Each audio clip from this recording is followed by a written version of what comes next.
মানুষের কিস্তি দিয়ে কতটা যে জ্বালায় আছি, কিস্তি নেওয়ার সময় পাই না। আর কিস্তি যখন নেয় তখন ঠিকই অফিসে এসে স্যার কিস্তি দেন না। ওনারা যে পাইতেছে না, বাড়িতে ফোন দেয়, আগে ফোন না দেওয়া ছাড়া হবে না।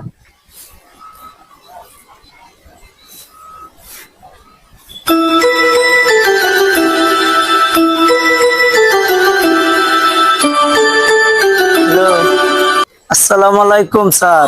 ওয়ালাইকুম আসসালাম। স্যার আপনি কে?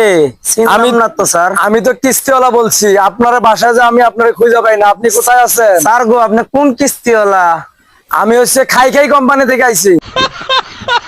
আপনার কাই কোম্পানিতে আমি কিছু টাকা তুলছিলাম স্যার। আমি তখন খুব বড় একটা মিটিং এ আছি, বুঝছেন? ও যাইতে পারতাছি না। হ্যাঁ। আপনার সঙ্গে আমি পরে দেখা করতে হবে স্যার। ও আচ্ছা, আপনার মিটিংটা শেষ হলে একটু নিচে তাকায়েন। ও স্যার, আপনি এখানে? হ্যাঁ। আরে স্যার, সরি স্যার, আপনি নিচে নামেন।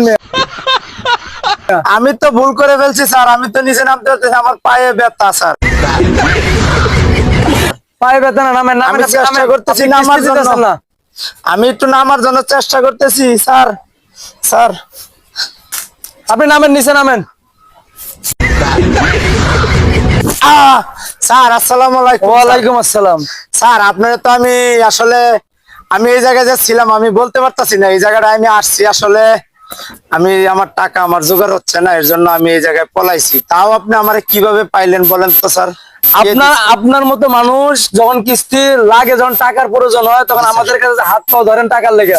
আর যখন আমরা টাকা দেই, আপনারা কিস্তি দেন না। স্যার আপনারা আমি 4 মাস কিস্তি দিয়েছি, 1 মাসের কিস্তিটা নিয়ে কি ঝামেলা? আপনি তো জানেন না, এই 1 মাসের কিস্তিতে আমার চাকরি নিয়ে টানাটানি শুরু হয়ে গেছে। আমি কি চাকরি আমার চান? জানানি কেন? কাই কোম্পানি তো এরকম করে না। আপনি মিছাতে বলতেছেন কেন?